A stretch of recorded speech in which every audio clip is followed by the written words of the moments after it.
When I was scouring YouTube for what anime videos to watch, just so I could broaden my knowledge on certain topics and whatnot, I happened to come across a Gigguk video where he dived into a topic that I don't think I've ever seen anybody else ever dive into before.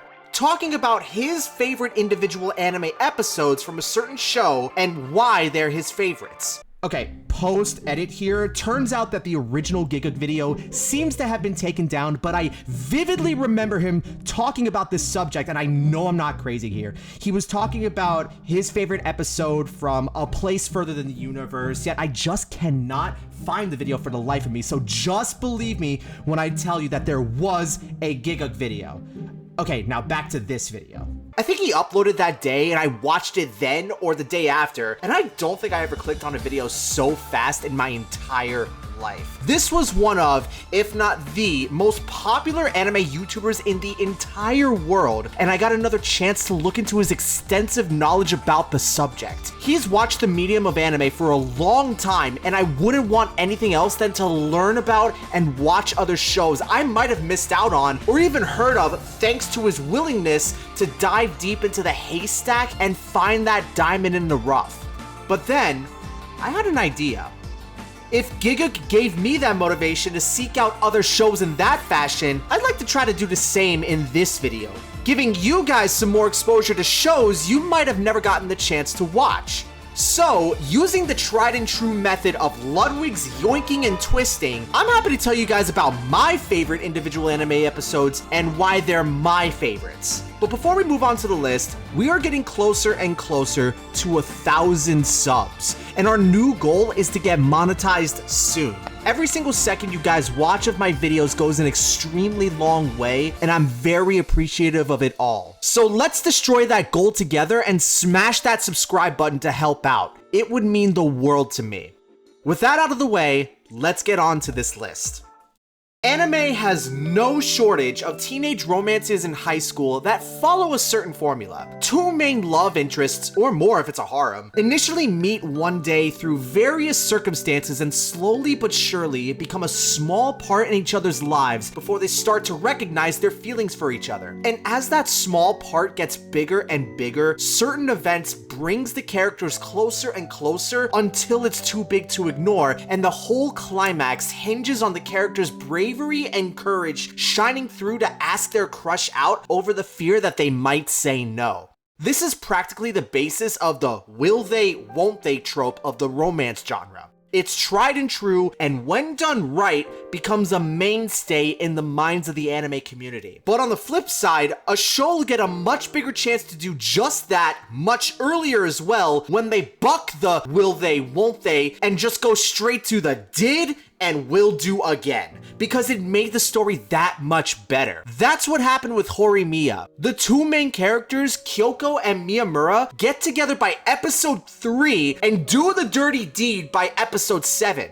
But if bucking the trend was just the basis of why I like the show so much, then one of those two episodes would be my favorites, and I'd just end this section right here. But that's not the case at all, because at the end of the day, my favorite episode from the show is the final one with episode 13. I chose this one because bucking the trend may have been the part that kept me hooked and watching the show, but the build-up with everything that happened after the main two characters got together and how they got closer and really got to know the ins and outs of each other was the secret sauce that truly elevated the show from great to amazing. And that all comes to a head in the final episode of Horimiya. The closing of a chapter in a story like Horimiya is something special, like a memory that's meant to never be forgotten. Miyamura's journey specifically from the person who he once was and recognizing the person he has become now, I can't help but revisit time and time again. And while we don't see the complete resolution of the stories of the side characters until the spin-off of Horimiya, The Missing Pieces, releases, they still contribute greatly to what's overall a contemplative and reflective form of a goodbye. And the way that that goodbye is displayed, it makes me want to tear up every single time. That piano track is a perfect fit with the atmosphere and meshes so well with the narration that it genuinely makes me me happier and happier. This relationship explored so many different aspects of love and what it's like being in a relationship, among other things, and navigated through them with respect and sincerity, and I really appreciated it. Horimiya was the first show I watched where romance could be told in this kind of format, and that's why it made such a lasting impression to me. And the final episode was the bow that strung it all together.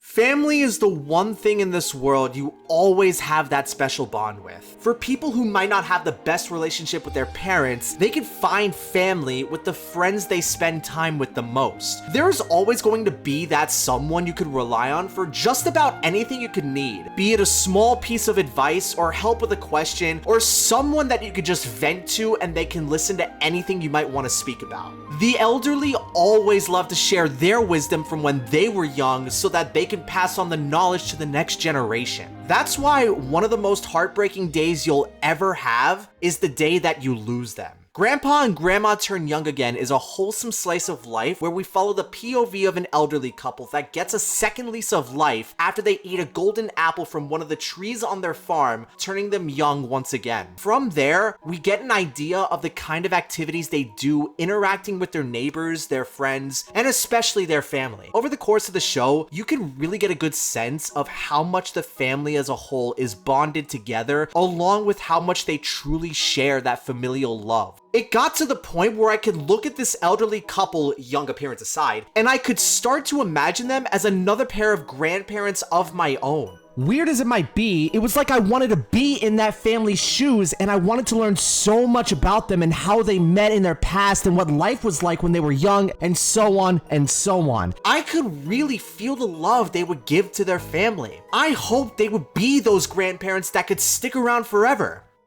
But they couldn't. And that's why episode 12 is my favorite of the show. Life is a cruel cycle.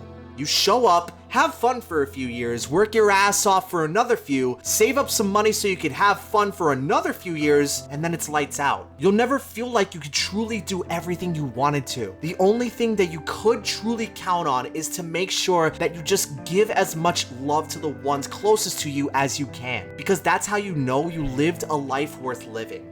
This episode displays that so well in its final moments that I just couldn't hold back from crying. For a show as lighthearted as this, it really doesn't resist hitting you in the feels when it wants to. War is hell.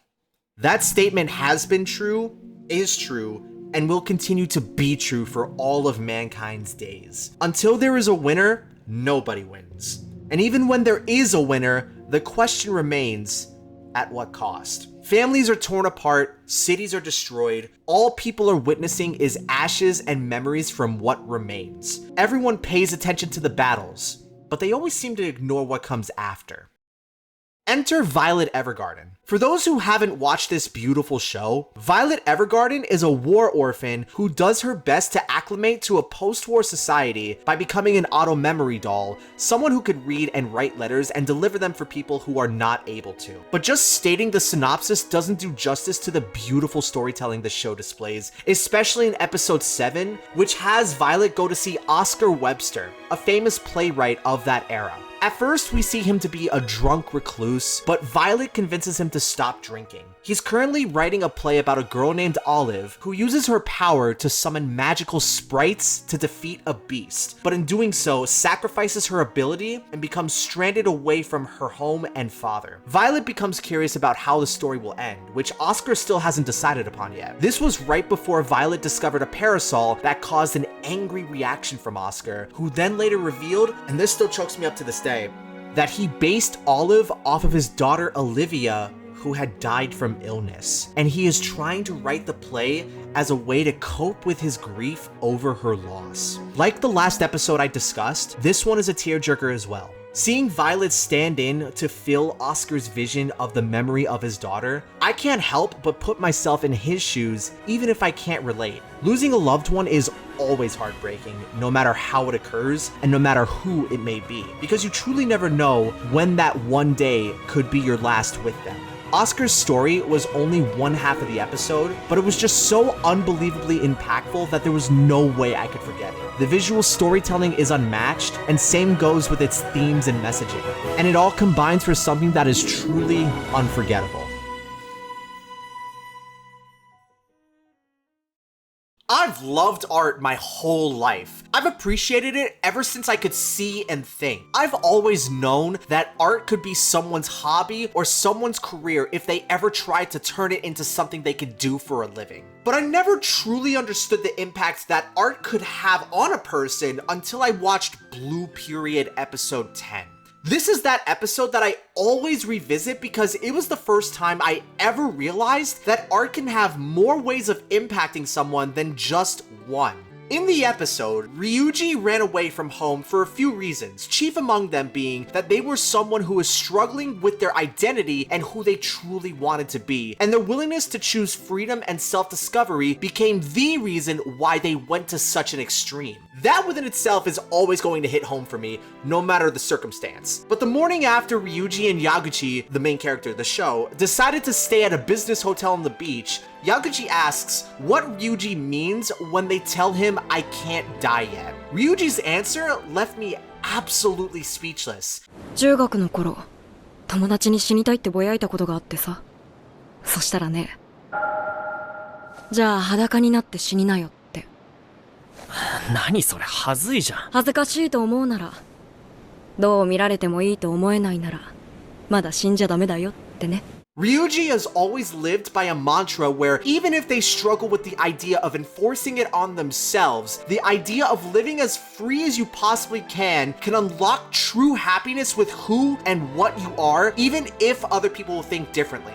This kind of philosophy is incredible and always should be shared with the people you love most and or closest to you. And it also helped me understand more about myself that I never really thought about before until then. I'm autistic and introverted as hell. I hate getting into conversations with anybody outside of my house. Yet at the same time, I'm also at my happiest when I get into discussions with people I consider to be friends with and close to, regardless if it's on the internet or IRL. I'm 5'7", 165 pounds, look skinny but feel fat. I'm self-conscious about my receding hairline, but I love myself all the same. Episode 10 taught me to do just that with the reflection of Ryuji's story. This episode also talked about other deep and heavy topics like love, sexuality, drama, family, and acceptance of themselves. And all of this is discussed in a simple conversation between two people who decided to draw themselves naked, one of them for the sake of learning more about himself, but it had so much impact nonetheless. And if I were to go into all of those topics, I'd probably be sitting here for hours. So I'll spare you the trouble for now, but I really do want to make a video dedicated to this episode and this show as a whole, because this is something that can truly be life-changing for you, just like how it was for me.